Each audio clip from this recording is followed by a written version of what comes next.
Warcraft hikayesinde sayısız karakter var ki 30 yılını devirmiş bir evren için bu çok normal bir durum. Ve tabii ki benim de hepimiz gibi bir favori karakterim ama aslen karakterlerim var. Ben de bugün hazır oyun hikayesi duyurulmuşken ve şu an ülkece problemli bir süreçten geçiyorken hafif, keyifli bir video yapmaya karar verdim. Belki biraz kafamız dağılır. Listeye başlamadan şunu açıklamak istiyorum. Bu listenin 10. sırasıyla 2. sırası arasında aslında benim için bir fark yok. Çünkü yüzlerce karakter içerisinden bu listeye girebilen herkes benim için zaten değerlidir. Ancak listenin 1. sırası başlı başına bir kriter. Hatta şöyle diyeyim, 1. sırayla 2. sıra arasında uçurum var aslında. Tahminen birçoğunuzun favori karakterleri de bu listede kendi yer bulacak ve liste boyunca onlara yaklaşımımı ve ne hissettiğimi de anlayacaksınız. Hatta bu liste bahanesiyle bahsedeceğim karakterlerin hikayelerini de bir noktaya kadar özetleme şansım olacak ki onları nasıl gördüğüm netleşsin. Son olarak sayacağım ilk 4 karakter aslında aynı kategori içerisinde. Diyelim ve bakalım Warcraft evrenindeki en sevdiğim 10 karakter kimlermiş?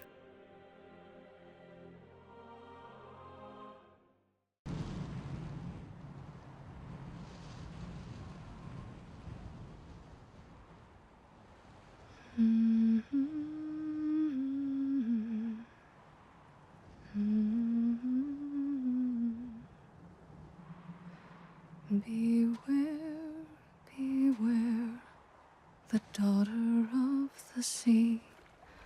Beware, I heard him cry. His words carried upon the ocean breeze as he sank beneath the tide. Listemizin başlangıcı Azeroth'un aktif en güçlü büyücüsü, Arthas'ın üzgün sevdalısı, Deniz'in kızı Jaina Proudmoore. Oyuna Warcraft 3'te başlamış biri olarak tabiri caizse elimde büyüyen ve ikonikleşen karakterlerden biri. Jaina ile ilgili şunu bilmiyor olabilirsiniz. Jaina WoW'un değil de Hearthstone'un neredeyse maskotu konumunda. Hani Warcraft temalı kart oyunu var ya, onun maskotu denebilir yani. Çok fazla sinematiği var Jaina'nın Hearthstone üzerinde. Eğer Jaina severseniz haberiniz yoksa mutlaka bakmalısınız onlara. Jaina'nın üzerinden çok acı geçti. Sevdiğini neredeyse kavuşamadan kaybetti. Yani Arthas'la tabii ki kısa süreli de olsa bir ilişkileri olmuştu ancak asla ilerletme fırsatını bulamadılar maalesef. Alliance ve Horde arasında yeni bir savaş çıkmasını önlemek için babasının öldürülmesine göz yummak zorunda kaldı ve bunun üzerine yine Alliance'a katıldığı için kendi halkı ve annesi tarafından bile dışlandı ki Battle for Azeroth'un başlangıcında bu sorunları çözmüştük hatırlarsanız. Ölen kardeşini karşısında undead olarak gördü, şehrin üzerinde mana bombası patladı ve bu yüzden Garrosh'tan nefret ettiği için neredeyse suçlanacak seviyeye geldi. Jaina'nın içindeki o saflık, naiflik yıllar içerisinde maalesef kayboldu. Jaina şuydu çünkü. Buna dönüştü. Buna dönüştürdüler Jaina'yı. My father once told me that peace was like a dream. Beautiful, ephemeral, unattainable. I didn't listen. No one listened. Jaina'nın içindeki saflığı söküp aldılar ondan, kalbine nefret ve intikam doğdurdular. Ama her şeyin sonunda affetmesi gerekenin kendisi olduğunu anladı.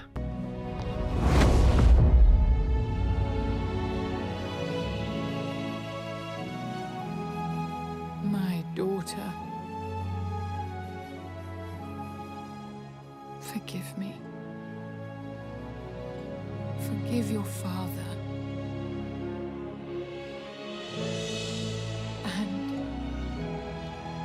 Forgive yourself. Come topside, sweetheart.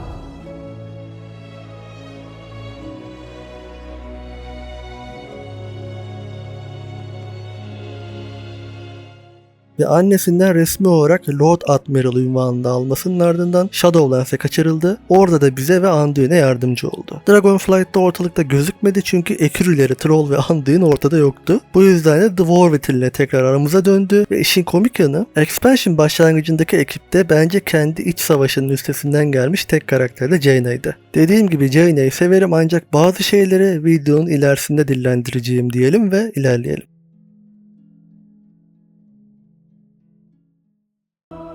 What am I supposed to do now? What a king must do.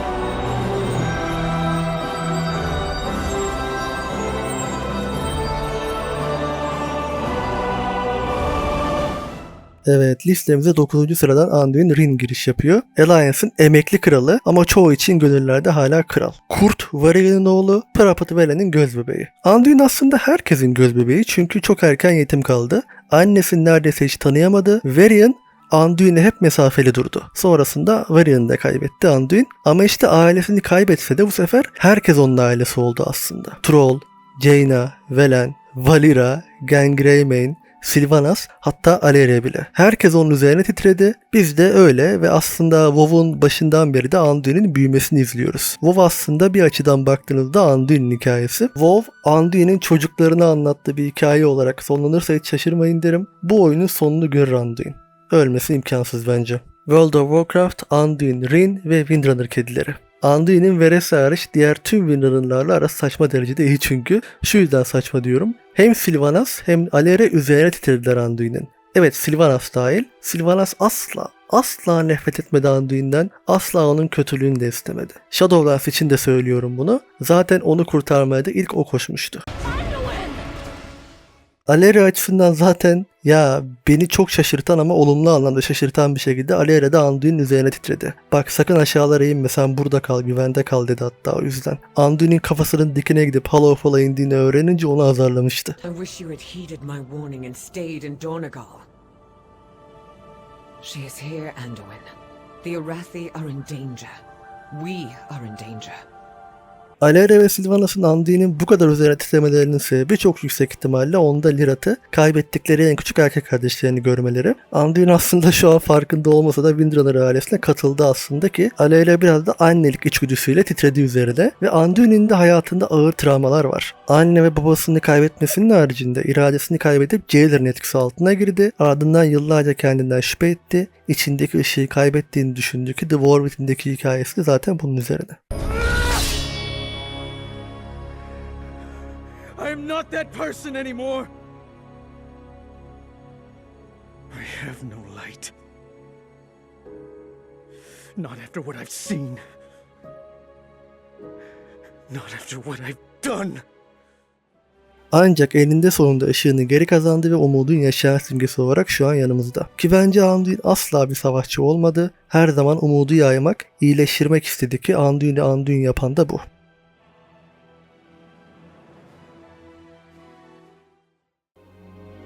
But time by itself heals nothing.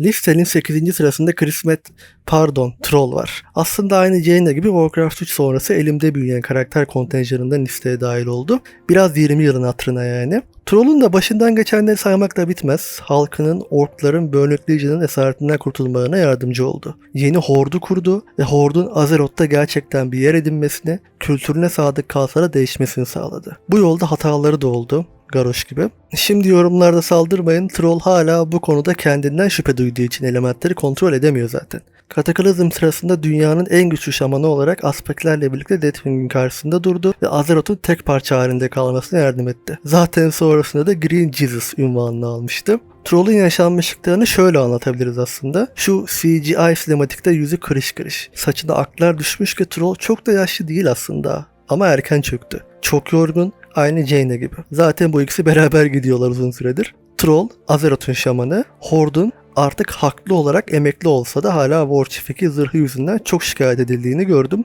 Zırhının renk şeması Alliance renklerinde falan diye. Yani o renkler aynı zamanda Frostwolf klanının, Troll'un klanının renkleri. Aklınızda olsun. Kendisi bu aşamada tam olarak bir yorgun savaşçı ve yaşlı kurt ve etrafımda gördüğümde de güvende hissedebileceğim biri. Vallahi Troll hakkında düşündüm de daha söyleyecek bir şey bulamadım. Çünkü alıştım abi. Bunu videonun ilerisinde detaylandıracağım zaten ama yani şöyle diyeyim. Troll lan işte yani Troll, bizim Troll. Sever miyim? Evet. Ama çok alıştım.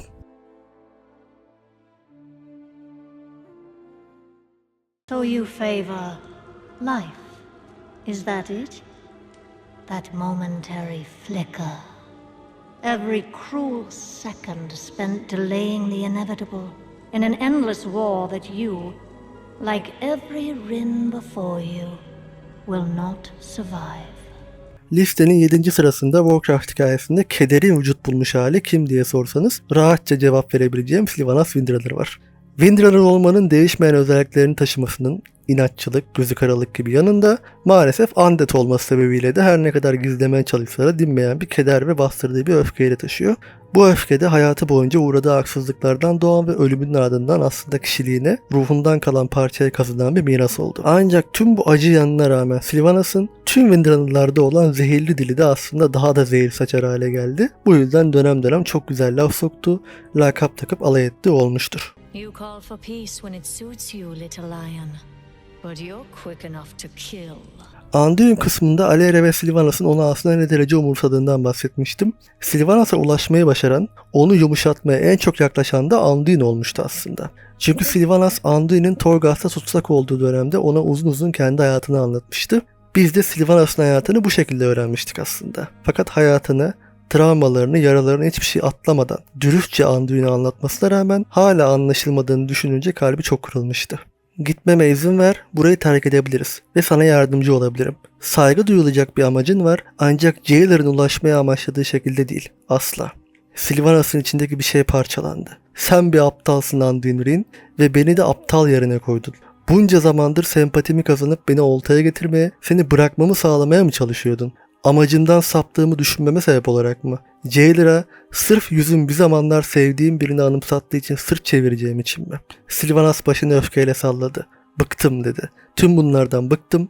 Seni kaderine terk ediyorum Anduin. Sylvanas öfkeden titredi ve bu öfke odadan çıkarken adımlarını hızlandırdı. Anduin Sylvanas'a seslendi ama Sylvanas duraksamadı. Dönüp bakmadı. Baksaydı parçalara ayrılacağından korkuyordu. Sylvanas'ın bunları söylerken sesinin ağlamaklı çıktığına eminim. Ayrıca biz gerçek Sylvanas'ı oyun içinde hiç görmedik. Ruhu birleştikten sonra nasıl biri olduğunu, ne kadar değiştiğini önümüzdeki yıllarda göreceğiz. Ve tabii ki kendisi yine Warcraft 3 ve elimde büyüdü durumu sebebiyle bu listeye girdi. Özledim mi? Yani özledim. Kaç yıl oldu neticede yani artık netleşmiştir de severim kendisini. Ancak benim odam döndüğünde Zalatat ve Ashara hakkında verebileceği bilgiler ve Alera'nın hikayesinde alacağı rol olacak. Ayrıca bu ilk saydığım dördünün hayatını da bu noktada anlatacağım.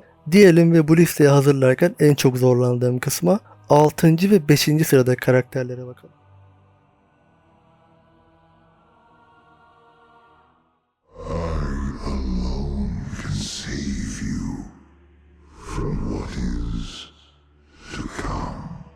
Evet, listedeki tek kötü karakter ve beni gerçekten heyecanlandırabilen az sayıda karakterden biri. Old God N'Zoth. N'Zoth'u özellikle bu listeye koyacak kadar sevmemin birden çok sebebi var ve sanırım ilk sebebi aşırı gizemli bir karakter olması. Visions of N'Zoth'la bize kendini biraz göstermiş olmasına rağmen hala çok gizemli ve benim şahsi fikrim istese Zaltat'ı bile Tonga'ya düşürebilecek kadar da büyük bir plan ustası. Zaten Zaltat'ın kendisi hakkında şöyle bir sözü de vardı.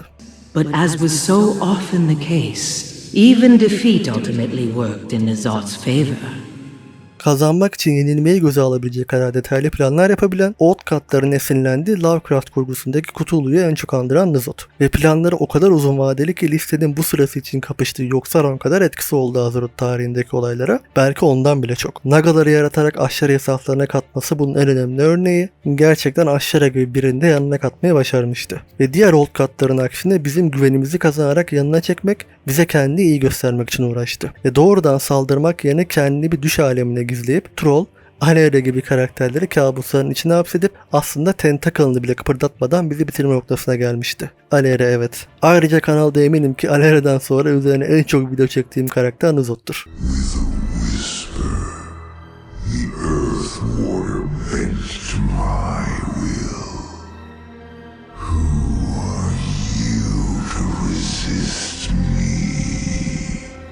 Gerçekle illüzyonu sürekli karıştırmamıza sebep olması, niyetini asla tam olarak açık etmemesiyle N'Zoth bence Old God'lar içerisinde en kompleks olanı ve Zaltat'la da bir mazisi var. Ve keşke olsa dediğim şekilde belki de Alera ile de bağ olabilir, kim bilir.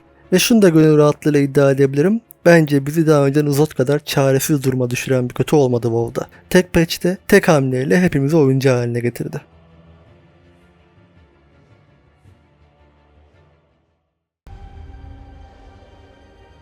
I came to Karazhan seeking knowledge.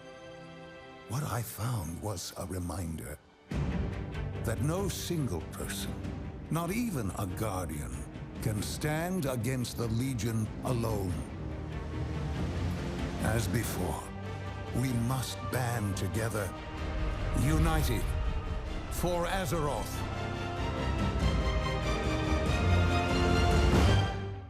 Evet, listenin zirvesine yaklaşırken belki de şaşıracağınız şekilde Khadgar karşımıza çıkıyor. Khadgar'ı harbi çok seviyorum yani, yalan olmasın. Daha önce de demiştim, oyuna Warlords of Draenor'la başlamıştım fakat daha öncesinde Warcraft'ın Türkçe'ye çevrilen kitaplarını okumuştum ve işlerinden biri de Sonbekçiydi. Medivh'in orklar ve insanlar arasındaki ilk savaşı nasıl başlattığını anlatıyordu ve Khadgar tabii ki o kitabın ana karakterlerindendi. Ve Warlords of Draenor geldiğinde de yanımızda olan bilgi kahramanı olarak gördüğüm ilk karakterdi. Her şey için ona danışmamız gerekiyordu ama kendine has bir mizahı da vardı. Birkaç yıl sonra Thralion ve Valerian'ın hikayesini anlatan kitaplarda da çok büyük rol oynadığını, aslında can dostları olduğunu öğrenince de favori karakterlerimden biri oldu. Hepsinin üzerine bir de Medivh'in öğrencisi olmasını da ekleyince evet, Khadgar'ı harbi severim. Khadgar çok büyük bilgi deposu ve bence saga hikayesindeki rolü kesinlikle bitmedi.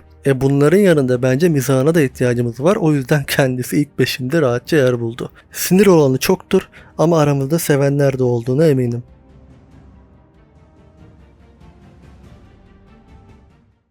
Now you see that there is no sacrifice too great if it brings an end to the Burning Legion. Evet, Azeroth'un isyankar çocuğu, hain, bu listede beni heyecanlandırabilen, acaba bir sonraki hamlesi ne olacak dedirtebilen az sayıdaki karakterden biri. Illidan Stormrage. Illidan üzerine zaten saygı duruşu niteliğinde bir saatlik hikaye videosu çekmiştim. Severim yani Kereta'yı. Özellikle de bomboş bir karakterden gayet kompleks bir karaktere çevrilmiş olmasını çok severim. Harbi iyi kotardılar yani. Lan biz bir halt yedik deyip kurtarmışlardı Illidan'ı. Ayrıca yine Warcraft 3 ve elimizde büyüdü maddesiyle listeye girenlerden biri. Dik başlılığı, ileri görüşlülüğü, çok ileri görüşlülüğü hem de herkes tarafından nefret edilmesine rağmen kendinden vazgeçebilmesi her anlamda. Ölmeyi bile göze almıştı çünkü Black Temple'da ve amacın her zaman Azeroth'u korumak olmasına, yani aslında bizim iyiliğimiz için çabalamasına rağmen bunu çoğu kişinin kabul etmeyeceği, cesaret edemeyeceği yöntemlere başvurarak yapması. Velen gibi belki de yüz binlerce yıl yaşamış birine bile akıl verecek kadar cüretkar olması. Your faith has always been your weakness. When your closest allies fell to darkness, you didn't stop them. When the Legion swept over your world and took your people, you didn't make a stand. All you did was watch, convinced you were following the light's will. Neticede Illidan çevrede görmek isteyeceğim ve hikayede rolü olduğunda olayı çok eğlenceli noktalara getirebilen karakterlerden biri. Yani Illidan varsa beklenmedik absürt şeylerin yaşanma olasılığı çok yüksek. Varlığıyla hikayeye her zaman tempo ve heyecan katabilen ve kendi favori karakterimle de çok ciddi benzerlikler bulabildiğim biri. Onu da konuşuruz bir ara.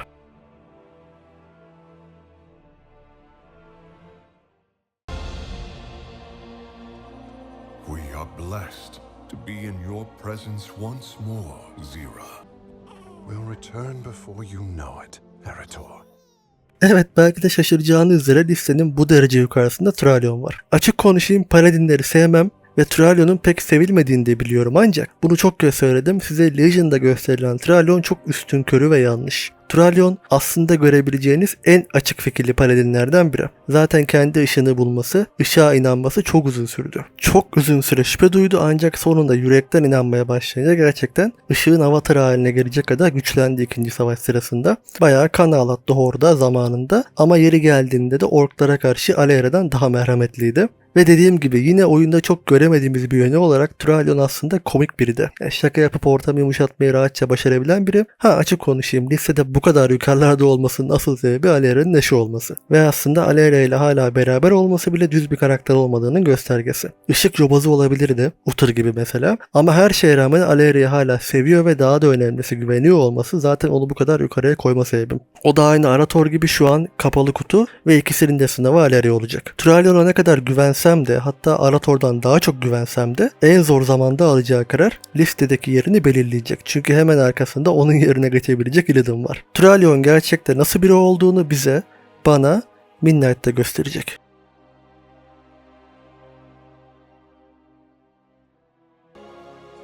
As for me, I came back to ensure that there would be a future.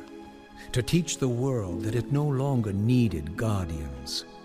The hope for future generations has always resided in mortal hands. And now that my task is done, will take my place amongst the legends of the past.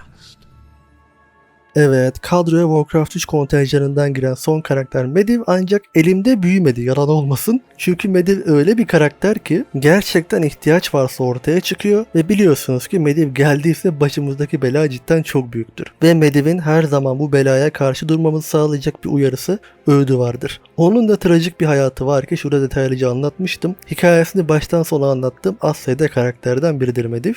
Kaderi daha doğmadan önce çizilmişti, hayatının kendisinde değil, Sargeras'a ait olacağı ve bu yüzden hepimize ihanet edeceği, hain olarak görüleceği ve ölümünden sonra bile bu yükü taşıyacağı. Zaten bu yüzden annesi Egwene onu yaşama döndürdükten sonra uzun süre gerçek adını gizledi. Yaptığı hiçbir şeyin sorumlusu kendisi olmamasına rağmen kefaretini ödemek için yıllarını harcayarak bizi Burnley Legion'a karşı birleştirmişti. Ve bence bu gizemi de onu ilginç kılan, sevilmesini sağlayan şeylerden biri. Medivh bilinmezlerle ve sırlarla dolu ve Khadgar'ın ne kadar sırrı varsa Medivh'de onun 10 katı var. My path leads elsewhere.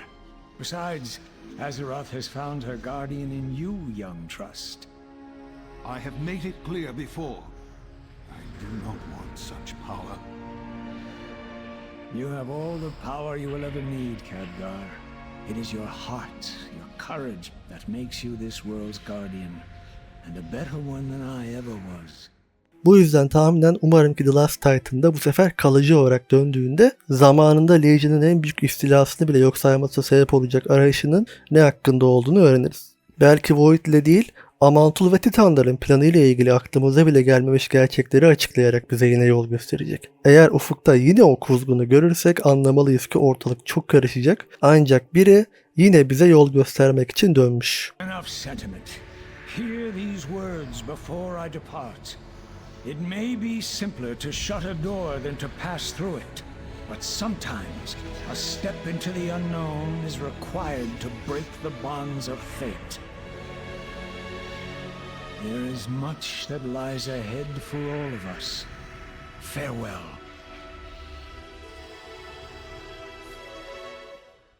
Listenin birinci sırasında ve bana hazır olun. Bu kadar diyeceğim.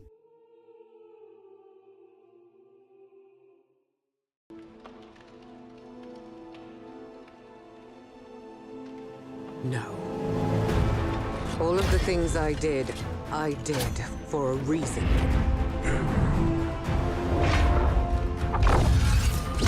War is sacrifice. And I have sacrificed everything to protect those I love. To keep them safe. Evet. Nasıl başlayacağım, neyi anlatacağım çok bilmiyorum ama listemin birinci sırasında aşkım Alera Windanner'dan başkası yok. Yani Alera benim için çok özel, favori karakterin ötesinde bir durum var aramızda. Ben onun her şeyini seviyorum. Hiç ortalıkta yokken, unutulmuşken bile seviyordum ama sabırla beklediğim için çok sesimi çıkarmıyordum. Eski takipçilerim hatırlar, artık sabrımın taştığı bir dönem olmuştu. Ve hikayeye katıldıktan sonra benim için her şey baştan aşağı değişti. Çok farklı, daha önce almadığım bir tat almaya başladım. Yanında o kadar güzel, kendine has şeyler getirdi ki yani inanılmaz bir sembolizm, hikayesindeki o karanlık aroma, kusursuz kahraman değil, tam aksine biraz şapşal bir kedi olması ve bunca yıl Alera'yı beklememin 3'te 2'si Alera'yı Alera yapan şeylerse 3'te 1'i de o karanlık potansiyel içindi, yalan olmasın. Buraya kadar çok rahat geldim ama şu an söylemek istediklerimi toparlayamıyorum. Şunu belirteyim, bu hikayedeki tüm karakterlere yaklaşımım Alera'ya bağlı olarak değişecek. Dediğim gibi bu listeye giren herkes benim için değerli ama açık konuşayım, bu listedeki neredeyse tüm karakterler, fakat özellikle bu 4'ü benim için artık Alera ile ilişkilerinden ibaretler. Troll, Jaina ve Anduin'in bu listeye girebilmelerini sağlayan şey beni Alera konusunda olumlu anlamda yanıltmaları olmuştu. I know what that's like. To survive an atrocity and feel like vengeance is all you have left. Or to think you could have stopped what happened. If you had just seen what was right in front of you. Beni tekrar kazanmaları bu kadar kolaydı işte. Sylvanas bu listede daha geriye gitmez ama Midnight'te Alera'ya karşı takınacağı tavır ve hikayesinde oynayacağı role bağlı olarak ilk 5'e bile girebilir. Thrallion'un da yeri Alera'ya yaklaşımına göre belirlenecek. Bir tek Medivh sanırım ne olursa olsun ikinci sırada kalır diye düşünüyorum. Yani Alera'nın varlığı benim için hikayenin havasını bir anda bambaşka bir noktaya taşıyor. Hani her haliyle seviyorum diyorum ya, gerçekten öyle. Ben Alera'yı böyle de seviyorum. Me? Look, she knew exactly how to hurt me. I don't think I'm the one to... Böyle de seviyorum.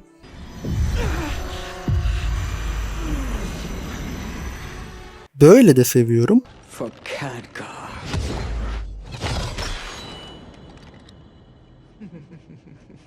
Böyle de seviyorum. Hatta gurur duyuyorum.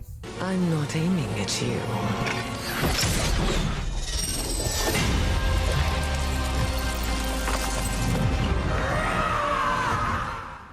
Verin abi bana Aleyra sinematiği verin, ruhum özledi yine hadi. Aleyra gerçekten bir cevher ama henüz parlatmaya yeni başladılar. Ben de gönlümü ona kaptırdığım için hiç pişman olmadım dersem büyük yalan olur. Bir noktada artık canım yanmaya başlamıştı beni sınırıma kadar zorladıkları için. Ama iyi ki vazgeçmemişim. Zaten bu yüzden benden çoğu yerde karşılaştığınız WoW konusundaki o negatifliği alamazsınız. Aleyra konusunda saçmalamadıkları sürece. Ya evet, benim kriterim tamamen Messen'in Aleyra'yı nasıl kullandığı ve kullanacağı. Geri kalan hiçbir şey beni ilgilendirmiyor WoW'dan alacağım keyif açısından. Aleyra konusunda sabrımı taşırdıklarında modum çok hızlı düşer. Sonra ufacık bir şey verirler. Şu çizgi roman gibi mesela. O bile beni tekrar keyiflendirmek için yeterli olur. Yani Aleyra varsa çok mutluyum, yoksa keyifsizim. Bu kadar basitleşti durum benim için. Yani WoW benim için bu kadar basitleşti. Her şeyi geçtim. Sesini bile seviyorum ya. Ya sesini duymak bile salak gibi gülümsemem için yeterli.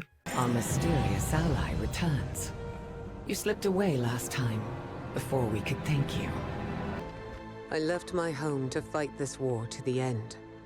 I had no idea how far away that fight would take me. I heard your voice.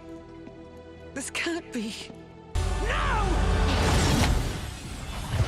Yani Aleyra'nın sesi her zaman müzikal olarak tarif edilmiştir zaten. Müzik gibi hafif, tam bir elf sesi. Ve şaşırabileceğiniz bir şey söyleyeyim. O Light and Shadow sinematiğini yüzlerce kez izlediğimi düşünüyorsunuz tahminen. Bana öyle inanılmaz bir hediye, başyapıt verdiler çünkü. Yok abi, izleyemiyorum ya. Yayınlanalı aylar oldu. 7-8 kere anca izleyebilmişimdir baştan sonra, çünkü dayanamıyorum. Yani en geç yarısında parça parça oluyorum. Can evimden vuruyor çünkü. Yani benim Aleyra'yı bu kadar iyi analiz edebilmemin sebepleri var. Geçen yaz yayınlanan kısa hikayesinde de beni çok yakından vuran kısımlar olmuştu mesela.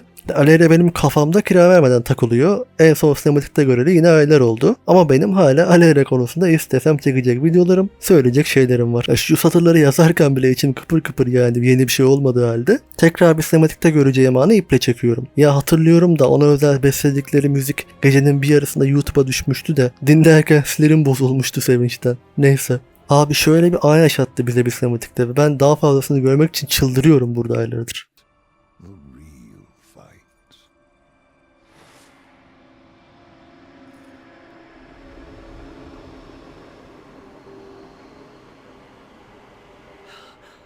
The black blood. It's all around us. Ya vallahi konuşsam daha konuşurum Aleyra'ya ama bu kısım yeterince uzadı. Neticede Aleyra benim için çok farklı şeyleri temsil ediyor ve yanına yaklaşabilecek kimse yok. Mediv bile. Gerçi bilmiyorum, Mediv konusunda emin olamadım, belki en azından yaklaşabilir. Ben en iyisi daha fazla uzatmayayım. Evet, listemin başında altın harflerle Aleyra Windrunner var. Hikayesinin nasıl ilerleyeceğini, sinematiklerini görmek için sabırsızlanıyorum. İçim kıpır kıpır. Kanalı yeni keşfedenler tahminen videonun bu aşamasında dumura uğramıştır. Ayrıca bir ara bana Aleyra konusunda saga duyurulduğundan beri gelen bazı troll, zavallıca, hakaret dahi içeren yorumları derleyip o zavallılarla dalga geçesim var. Kafama eserse yaparım. Çünkü mesela işte geliyorlar, işte hikaye şöyle olmuş böyle olmuş, işte faction dengesi, işte yok oyundaki gameplay sıkıntıları falan filan. Oğlum onlar benim umurumda değil. Benim derdim Aleyra. Benim umurumda olan şey Aleyra. Yani başka bir şey benim umurumda değil. O yüzden yani bu yazdıkları, söyledikleri şeyler bana çok boş ve anlamsız geliyor. Yani bunu da diyeyim yani. Öyle o yüzden kanalı yeni görenler, takip edenler bana öyle atarlı giderli geliyorlar bazen. Yani boşa atar yapıyorsun. Hani sen istediğin kadar git çıldır. Benim umurumda değil. Benim tek fokusum Aleyra. Bana onun üzerinden gelirsen de sana hak ettiğin cevabı veririm. Evet, listemiz böyleydi. Umarım şu sıkıntılı dönemde kafanızı dağıtmaya, belki gülümsemenize yardımcı olmuştur. Video başında da demiştim, bu listeye girebilen her karakter sıralamadaki yerlerine bakmaksızın benim için çok değerlidir. Çünkü yüzlerce karakter arasından buraya girmeye başarmışlar. Ha, bana sorsan oyunda nefret ettiğim karakter var mı diye. Bilmiyorum, sanırım yok yani. Kötü karakterleri de kötü oldukları için seviyorum. Şu an aklıma nefret ettiğim bir karakter gelmedi yani. Hepsi benim bebeklerim. Son olarak şunu diyeyim. Bana sormak istediğiniz şeyler varsa bu videonun altında ya da özel mesajda sorun. Eğer yeterli soru gelirse bir soru cevap videosu yapmak istiyorum. Ancak lütfen soruları kanal konsepti kapsamında tutun. Bana kanal hakkında, ya da Warcraft'la ilişkim hakkında ya da Alheria ile ilişkim hakkında sormak istediğiniz kişisel soruları da yazabilirsiniz. Ya da yani şaka yollu soruları, ama troll soru gelirse nabza göre şerbet veririm. Diyelim, dediğim gibi umarım kafa dağıtmanıza, benim bu sondaki Alheria konusundaki şaklabanlıklarımla yine gülümsemenize belki yardımcı olmuştur. Teori videosu değil de şöyle hafif bir video ile gelmek istedim. Umarım videoyu sevmişsinizdir. Yorumlarınızı bekliyorum. Bir sonraki videoya kadar saygılar, sevgiler.